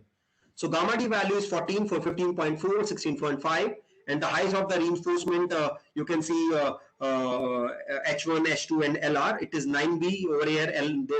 We are not providing any it is, since it is unreinforced, so I have carried out 3 iterations for it. Now for the singly reinforced mixes with a spacing of 0.4 B height and 8.60 B, and similarly length of 3B, 4B, and 5B, and similarly for the double layer and the triple layer. These layer means I am providing my stirrups just at the in a single layer. After providing the single layer, I am providing in double layer. After that, I am providing the triple layer. So now the total iterations, the total test I have carried out is 30, because preparing the specimen in the tank is a very difficult task.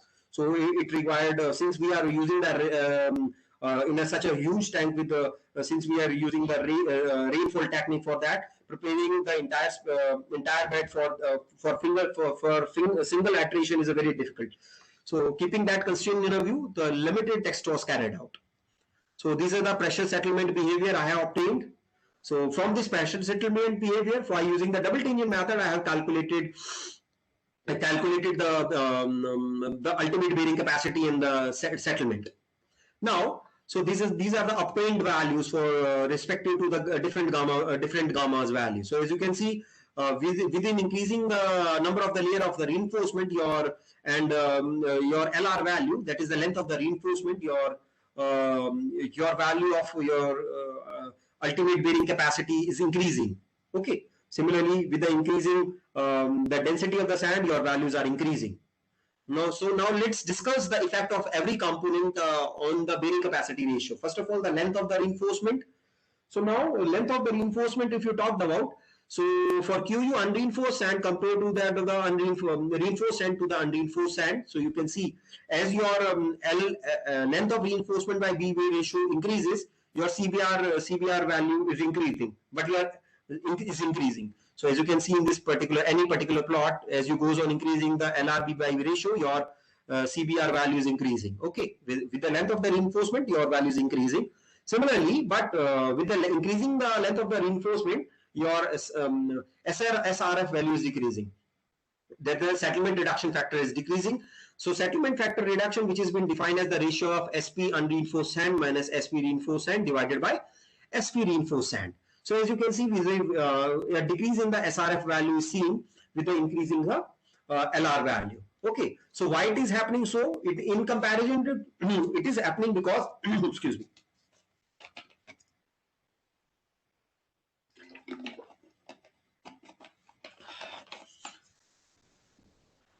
Because the QU value of the footing improves as the thickness of the stronger layer overlying the weaker layer increases. Because of that, your BCR value is increasing and SRF value is decreasing. Okay. So now let's talk about the effect of depth of reinforcement. With increasing the depth of the reinforcement, or you can say if you goes on decreasing the depth of the reinforcement, your CBR value will increase. As you can see for all the 3 cases, you have an upward trend of all the plots. Okay. So now, if you talk about what is the effect of the depth of reinforcement of the settlement reduction factor, so you can see with the incorporation, your SRF value decreases as the DR value increases. This is because of the anchorage length of the shortest layer of WR reinforced sand may be inadequate to mobilize the lateral resistance developed due to the passive resistance and interlocking friction compared to that of the transverse horizontal stresses.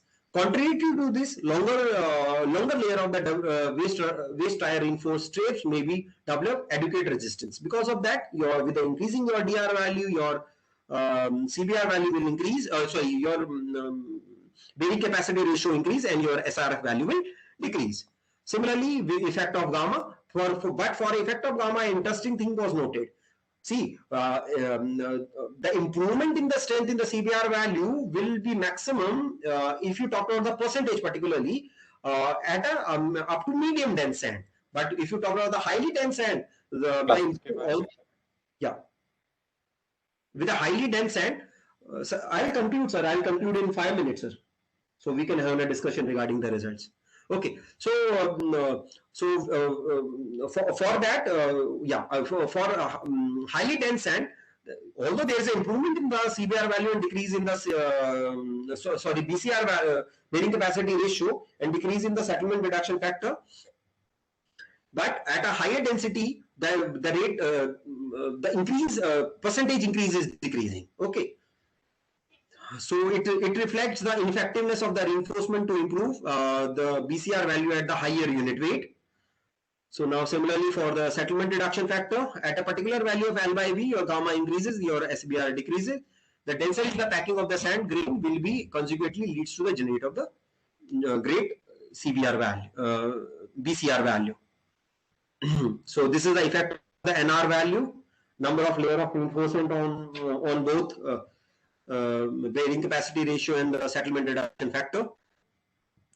So as you can see, downward increasing trend is there on the bearing capacity ratio and decreasing trend in settlement reduction factor. So okay, so now let's conclude it. So with the conclusion, conclusion of this study is this: with the inclusion of waste rubber tire reinforced sand, your bearing capacity value will increase as the length of the reinforcement increases. With the increasing the depth of the reinforcement, your bearing capacity value will increase. With the increasing the gamma value, your bearing capacity ratio will increase. But the increase will be maximum up to the loose to medium dense sand. At a highly dense sand, your percentage increase will is not adequate as compared to that of the previous two cases. Okay, so now with the length of reinforcement, your settlement reduction factor decreases. Similarly, for settlement reduction factor decreases as the gamma depth of reinforcement decreases. Similarly, with the number of layer of reinforcement increases, your bearing capacity ratio increases and settlement reduction factor decreases. So we have one more study. So although the study of the result of waste rubber tire sand behavior is very much general. So as I already told you in the early stages of the presentation, adequate amount of work has been carried on this particular topic from last 30 or 40 years. So okay, I'll just run out my slide so that we directly move to the application part. So after that, we can have a discussion regarding this particular topic. Okay, so this is the literature review. So these are the objectives of this particular study that I have carried out. In this, I have used a chip, and I have used the locally available sand in the Jaipur and carried out certain tests. So direct shear test I have carried out for the two conditions. For first of all, for the uncompacted condition. Second, for the compacted condition. For compacting and uncompacting, I have used a wooden batten. With the wooden piece, I have prepared the specimen. So and carried similarly for the triaxial shear test I have carried out. So these are the result for uncompacted sand, and this is the result for the compacted one. So you can see there's a prolongation clearly seen with the incorporation of with the incorporation of rubber tire chips in the sand. Okay. So these are the results for tire chip incorporated with sand. So you can say at 100 kPa. So you can see with the compacted specimen, shear strain and the normal strain behavior, you can see the increase in the shear strain value as you goes on increasing the tire chip content. So you can see the prolongation or the increase in the horizontal deformation as compared to that of the unreinforced sand. So these are, you can see the dilatancy behavior over here. You can see this is the entire dilatancy behavior you can see in this particular plot of this particular mix. So on and whole, you can see inclusion of tire chip content up to 25%. That is your friction angle will increase. After that, your friction angle will start decreasing. Okay. So these are the few results summary. So on and whole sold with the entire summary of this particular direct shear test with the inclusion of the tire chip, your up to 25% you will there will be increase in the angle of internal friction. After that, there will be a decrease in the angle of internal friction values. So it is a very much well established facts. So again, a triaxial study was carried out. So from that, you can calculate the secant modulus. So you can see with the inclusion of higher rubber content, your secant modulus start decreasing corresponding to the every confining pressure. So it is for this particular confining pressure at 25:75 ratio, tire chip sand ratio, you will obtain a maximum value. So maximum content should be for waste tire, sand and tire should be tire sheet should not be more than 25%. It is a very much should be in a range of 20 to 30%. You can say it is very much well established. So I have not discussed the issue in this particular fact in very much detail. Now let's move to the application part. So now if you talk about the application of the waste rubber tire, so we have a broad application. So although so first of all, it could be used in the construction of the roads, it could be used in the construction of the foundation, for a footing, for concreting that Professor Sandeep sir has discussed early in the morning. For manufacturing, for producing concrete, you can use. Similarly, for the roads, for the rigid pavement, you can also use. Similarly, for application of the waste rubber tires in retaining walls, for for constructing the roads, for tunnel, for approach view of the tunnel. These are the application of these waste rubber tires. So now the research gap that I have observed from this entire study from last 5 to 6 years, particularly in the Indian condition, very less amount of work is carried out on stabilizing the slopes using the waste rubber tire. Majority of the studies are using the processed tire, waste rubber tire. Processed waste rubber tire means rubber fiber, rubber crumbles, rubber granulate they are using. But the whole rubber tire is not using. Nobody is using, particularly in the Indian conditions. So it is a very it could be a potential topic for the research as well. So so the whole rubber tire, if we staple them with the rope or with some coupling agent. So since as you can see, one piece is offering a very good tensile strength of 80 Newton per 18 kilonewton per meter. So you can assume entire tire how much strength it could offer, tensile strength it could offer. So particularly for the retaining walls, it could be used particularly for the construction of the road surfaces for the rural area. So as you can see in this particular plot, the entire this entire road is resting on the tire, and these tires are filled with aggregates and compacted. So similarly, for the retaining wall, for the slope failure, and a potential work needs to be carried out. And simply since and potential work should be carried out. Other one, these technologies should be made should be easily understandable, should be made very easily understandable to the common people, so that people can work on it. So forming a guideline regarding the application of the waste rubber tire is very important. So although there is still there is no guideline regarding how you are going to use the chips or shreds or the complete tire, particularly because the complete tire means I'm talking about the unprocessed tire. So it has a very good potential because of its high tensile strength. So these are few topics which needs to be investigated in deep regarding the waste rubber tire. So although one topic I am already working on, as soon as I have the result, I will definitely going to share in the upcoming lectures or in the near future with you. So these are my few publications out of my work. So thank you very much. Over to you, sir.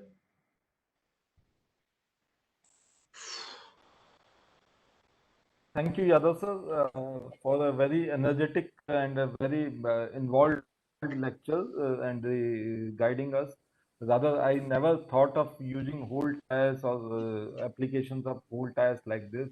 It's a new learning, and I hope for many of us in the participants list, might be some new learning. And I just you to put on analysis now.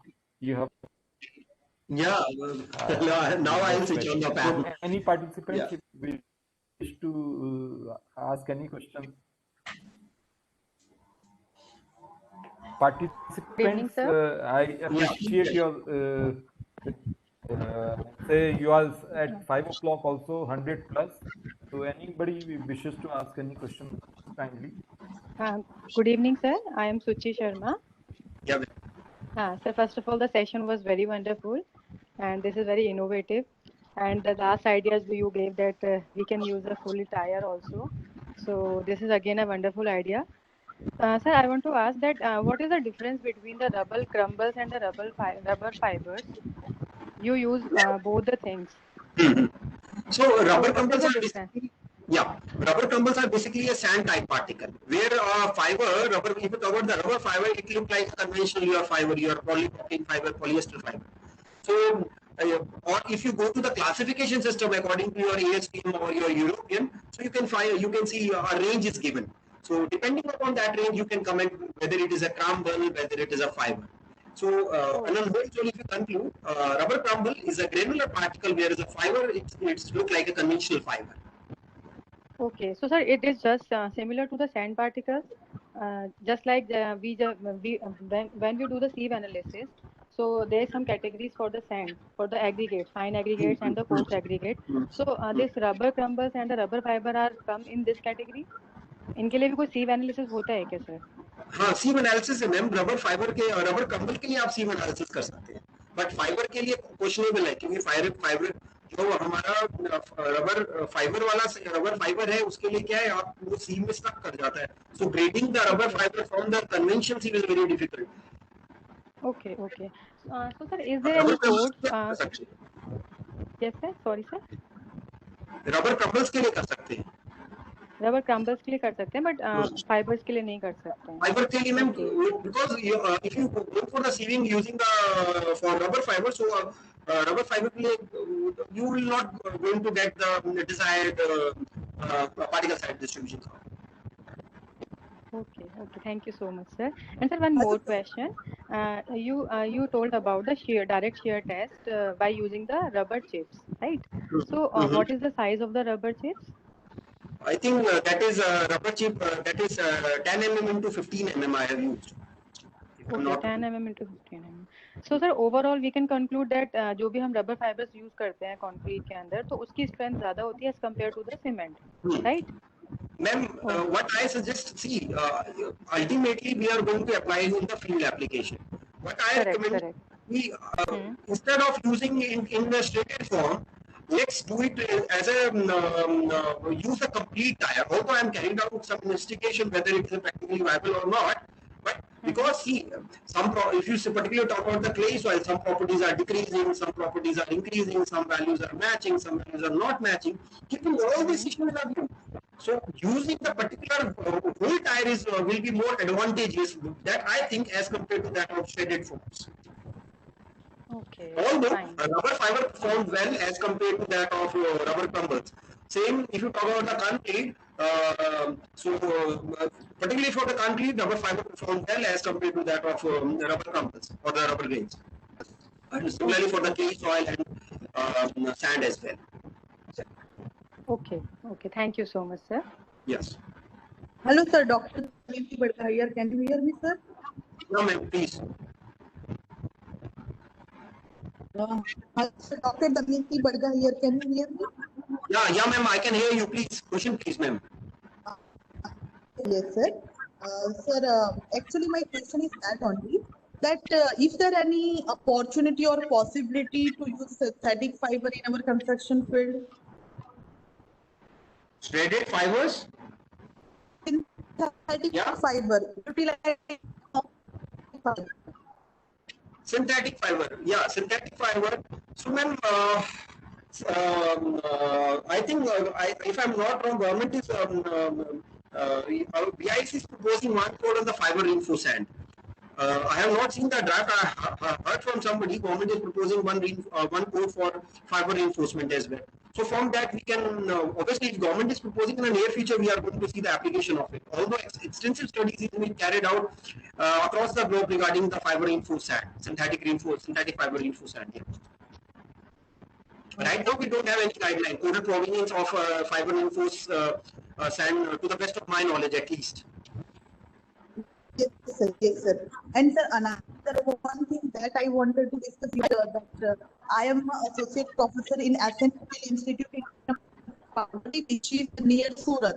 And sir, in Surat there are most of textile. So, if there any textile waste or any textile material waste can be used in a construction, or I'm having a doubt because there are lots of textile companies. Ma'am, there's a lag in your voice. I request you kindly summarize your question in 2 or 3 words so that I could understand your question first of all. Then I can answer. Yes, actually, I am from Patel Institute, Bardoli, which is near Surat. And sir, in Surat, there are lots of textile companies. So, from any waste, which that waste by textile industry can be used in construction. Okay, so you're talking about the textile industries. So now, ma'am, if you go for the textile industries, they are using dyes. Okay, so you can check out the effect of their wastewater on the geotechnical properties, whether that particular wastewater or contaminated water is advantageous or disadvantageous to the from the geotechnical point of view or not. Because they are using, because the textile industry is there, they are using the dyes, they are using the colors and different additives they are using. So there, if you search, you will find a pond where they stack their water, or where they, you can say, disperse their wastewater. So that could be carried out. Or although, if you go for the textile industry, there could be some fibrous waste could be there. But so that could be used for the geotechnical purposes as well. Yeah. Yadav sir, there are some questions in question and answer group in the application. In the chat box. Yes. Not in the chat box. In I am checking, sir. I am checking, sir. Yes, in Q&A section. By using the multivariate, just a minute, somebody is texted again. The soil parameter of a ground improvement. We model multiple correlation analysis. Yeah, we can, but since I have not carried out the multiple correlation analysis, so I can't comment on it. But if you go for the multiple correlation analysis, we can carry it out. We are obviously going to have some model regarding this particular topic. Sanjeev, it depends upon aspect ratio. Yeah, Sanjeev, the entire result depends upon the aspect ratio. See, keeping the specimen size in a view, since according to our IS coded provisions, your if I am not wrong, the particle size, the specimen size to the specimen size to the particle ratio, is, I think if I'm not wrong, it is 1:8 or 1/8. Keeping that in the ratio of view, you have to select your you can say you have to select your size of your waste. उसके अगर मान लीजिए आपके पास बड़ा size है तो आपके obviously specimen का साइज बड़ा बनाना पड़ेगा. ये नहीं है कि 3876 का स्पेसिमेन लिया, उसमें 15 mm का फाइबर दिया. That is entirely wrong, and everybody is doing that, and that is quite objectionable. You are not going to get the accurate result from that. Next question, very from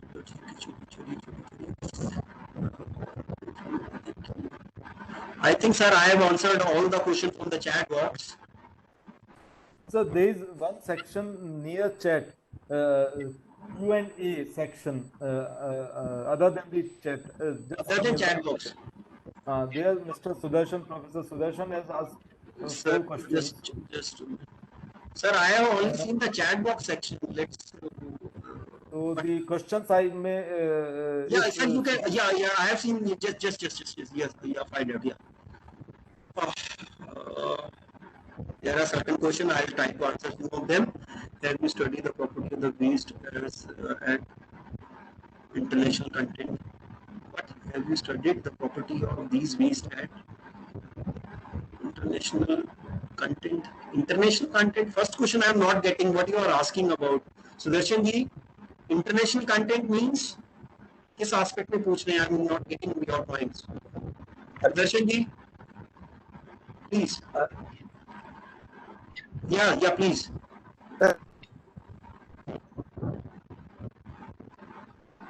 I think yeah. Sudarshan ji, please. Yeah, please, Sudarshan ji. Please.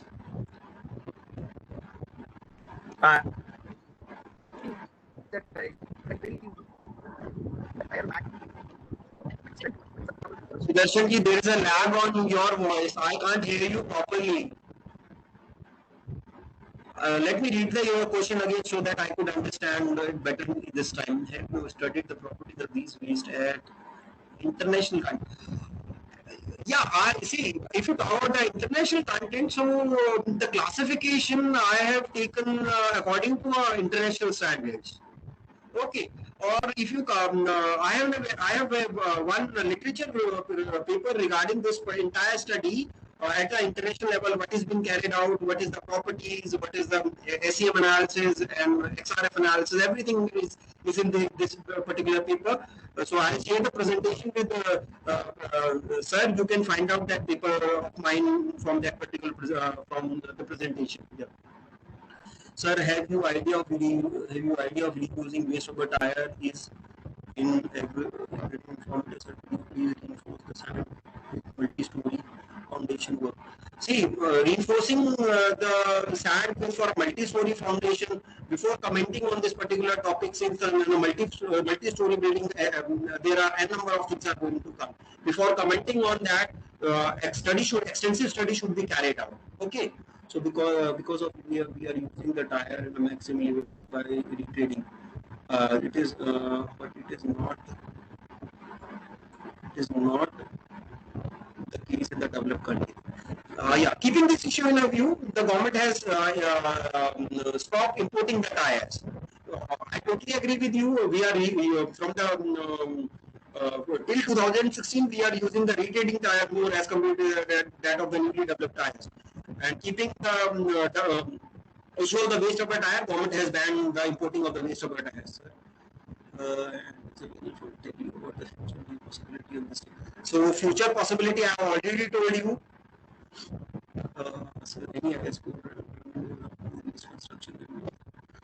I think for adopting the waste in the construction, there are certain, although there is no such detailed guidelines are available, but you can, because see, we have a number of waste materials. So following the guideline for every waste material is very difficult. Although in the near future you are going to see for the code for the 504 soil, for the commonly available waste, I think there is a codal provision is there.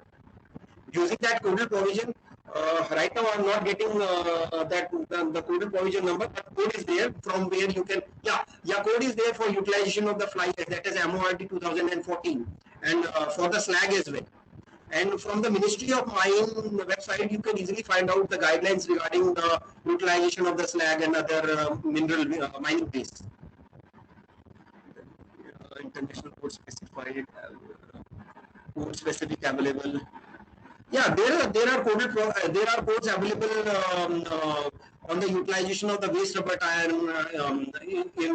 for the American conditions. Yeah, there are codes available regarding the utilization of different sheds, different forms of waste rubber tire. For American codes are there, Indian codes are not there.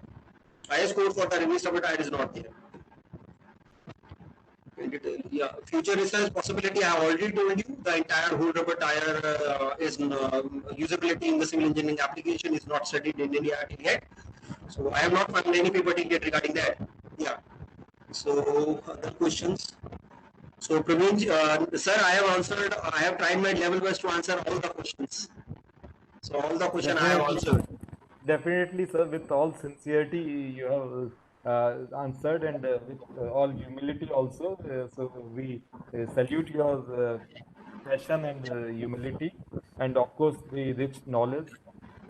During the presentation, I was thinking that You are so thorough in the geotechnical aspects. So we all salute your knowledge and the expertise. I take this privilege to extend my heartfelt thanks on behalf of the university, Plastic Technical University, and on my personal behalf to you. And we will meet sometime, not virtually, sometime we will come and meet. Thank you very much, and see you next time, sir. Thank you, sir. Thank you, sir. Thank you very much. Thank you, sir. Thank you very much. All the participants, thank you very much for being with us till late evening. Uh, we will meet again tomorrow morning sharp at 9:30. As you can see that tomorrow whole day will be on geotechnical applications.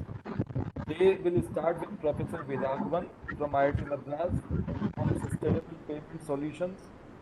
Then IIT Patna, Professor Arvind Jha Sahab will talk about industrial solid waste as geomaterials in civil engineering. And then, of course, in the end, we will have some case study and the field application of waste plastics in road construction by Dr. Raghuveer Singh ji. So whole day we will have interesting sessions starting from the stalwart of the country, Professor Viragwan, and ending with interesting case studies of waste plastics in road construction to be dealt by again an industry fellow. That is Professor Dr. Raghuveer Singh ji, who has built roads, who has seen the quality monitoring of such roads. So see you tomorrow again. Thank you all. Thank you.